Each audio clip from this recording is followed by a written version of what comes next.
What's up, you guys? Boris here with another episode of Finance Talk. Thanks for tuning in, you guys, all my fellow financial degenerates, you guys. And when I refer to ourselves as financial degenerates, you guys should not take offense.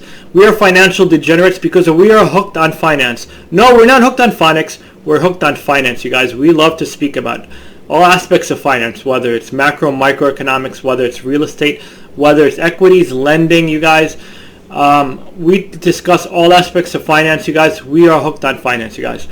Today's episode is an update on ticker symbol PHIL PHI Group, you guys. I've put out episode number 1, episode number 2. Now today's episode number 3, you guys. Episode 1 and 2 is focused on due diligence, you guys. Today's episode will be focused on technical analysis, you guys. Technical analysis is fundamental, you guys. The reason being is because long term, we're believers in this company long term. However, day to day, day trading, swing trading, that all comes down to technical analysis, you guys. And it's really important to have a grasp of technical analysis to understand the day-to-day gyrations.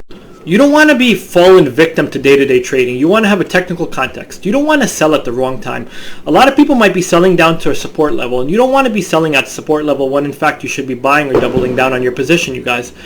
You may be fearful. You may be thinking to yourself, wow, there must be some sort of information out there you're not privy to. Everybody must be selling because some sort of information came out that hasn't been blasted in all the news outlets. You don't have that information yet, but maybe others have that information. Why are they selling? I need to get out of my position. I need to sell. I need to get out as quickly as possible. Let me hit the market order, sell it at any price point.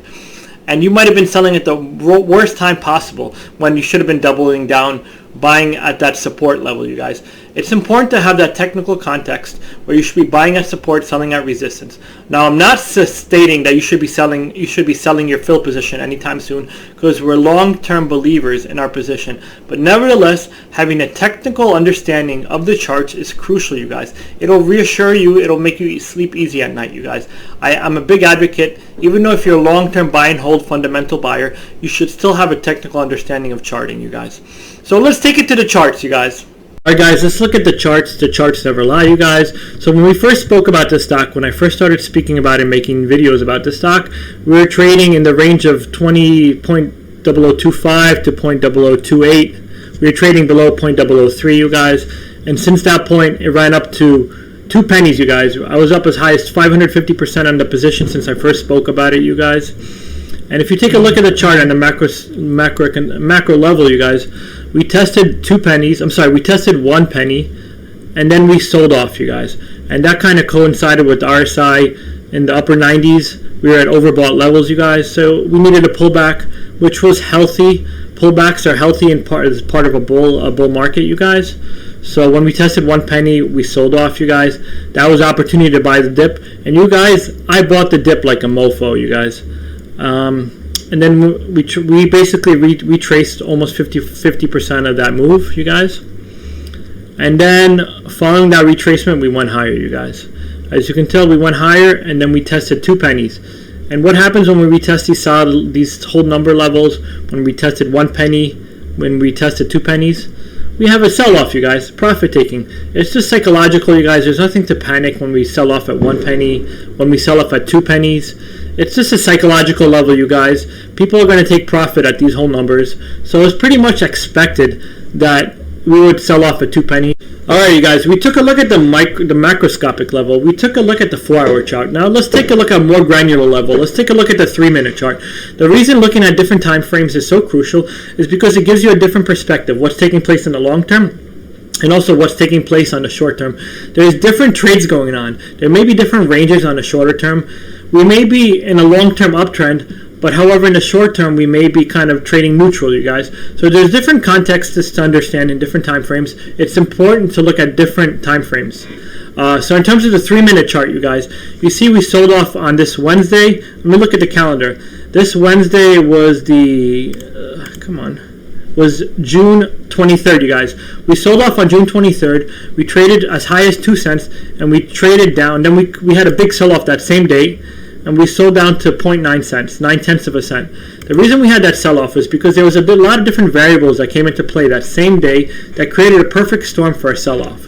Nothing fundamentally had changed about that company. It was just different variables that came into play to basically create the context for a sell-off. And the variables were, we were testing 2 pennies. We previously tested 1 penny and we sold off. So it was kind of expected to test 2 pennies and also sell off. It's just a psychological trade, you guys. It's a profit-taking target. A lot of people enter their positions telling themselves that they're going to sell off. They're going to take profit at 2 pennies. So that was kind of expected, you guys. In addition to that, there was also a buy the rumor, sell the news trade that took place on Tuesday, because we had an earnings call. We had an earnings conference call and an earnings press release, you guys. There was a lot of different variables that accumulated into the perfect storm for a big sell-off on on Wednesday the 23rd. On Wednesday, June 23rd. So on the 23rd, you guys, we tested 2 pennies and we sold off to as low as 9/10 of a cent, you guys. But then by the close on that same day, we retraced a big portion of that level and we closed at 1.4 cents, you guys.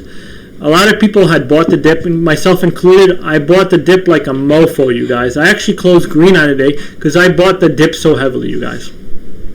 Then going into Thursday, we kind of traded down and retested close to that support level. That support level held, you guys. And since that date, we've been trading back up to the resistance level, 1.4. We traded up to that level, and all of last week and early into this week, we kind of traded choppy in that same price range. We kind of found value at that 1.4 cent level, you guys. And then what took place early this week is that we had another news event, and Henry had announced some delays in the special dividend and the share buybacks, you guys. And the market is never pleased about delays. There's no reason to panic. Please revisit my video number 2 explaining why these delays are necessary and actually beneficial for shareholders. However, people panic and they sold. So we sold, and we sold down through that support level, you guys. We sold below 0.09, and we found a new resistance, we found a new support level as 0.77, you guys. And then following that big sell-off, we traded right back above that 0.9 level. We traded as high as 1.1 cent, and then we kind of floated back down. All of last week, we were just floating downwards until we traded right back to that 0.77 level, you guys. On last Thursday, we retested that 0.77 level, and we found a lot of buying support at 0.77, you guys. If you guys can see, that 0.77 level was that support level that we had that sell-off last Tuesday. So we found support at 0.77, you guys, and then we traded right back to 0.9, you guys. We bounced off, and once on Friday, once again, we traded right back to 0.9, and last Friday, we closed on highs of the day at 0.88. We traded right near this resistance level at 0.9, you guys.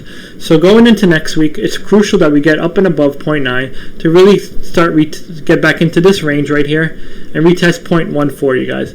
As you can tell, these different lines right here have basically created different support and resistance level. Where previously our channel was support at 0.9 and resistance at 1.4, we traded below 0.9.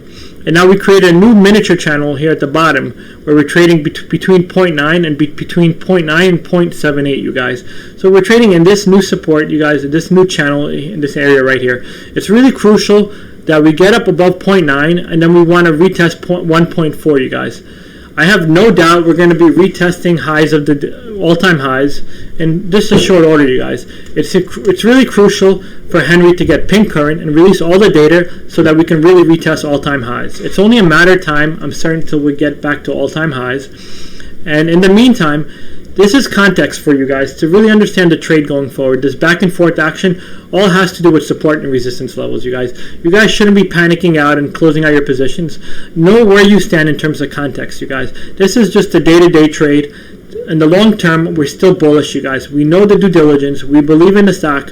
We know the infrastructure development that's coming to Vietnam and Laos. We know what this company is about, you guys. And the day-to-day gyration is all day trading, swing trading. It all has to do with the charts, you guys. So here's your perspective, you guys. We took it to the charts. We discussed the short term, you guys. On the long term, you know I'm bullish. On the short term, this is context for you guys, so don't paper hand. Thanks for watching, you guys. I'll see you on the next video.